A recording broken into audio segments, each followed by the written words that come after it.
অধিনায়ক থেকে অবসর নিলেও যতদিন ফিট থাকবেন ততদিন টি-20 ক্রিকেটের খেলবেন মাশরাফি বিন মর্তুজা। বুধবার কলম্বোতে সাংবাদিকদের সঙ্গে আলাপকালে বাংলাদেশ ক্রিকেটের বোর্ডের বিসিবি সভাপতি নাজমুল হাসান পাপন এ কথা জানিয়েছেন।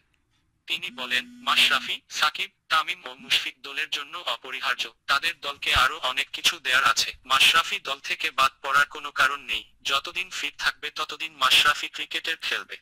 তিনি আরো বলেন, মাশরাফি একটা জিনিস সব সময় বলে আসছিল যে এই টি-20 সিরিজটা ক্যাপ্টেন হিসেবে তার শেষ সিরিজ। তার মানে স্কোয়াড থেকে বাদ যাচ্ছে না, তিনি টি-20 খেলে যাবেন।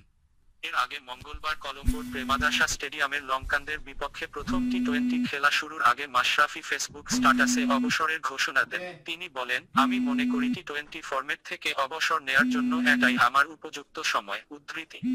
ম্যাচের টসের সময়েও তিনি ধারাভাষ্য সোকারডিন জোনসকে জানিয়ে দেন তার টি-20 থেকে অবসরের কথা। ধন্যবাদ সবাইকে। এরকম আরো খবর পেতে আমাদের চ্যানেলটি সাবস্ক্রাইব করুন।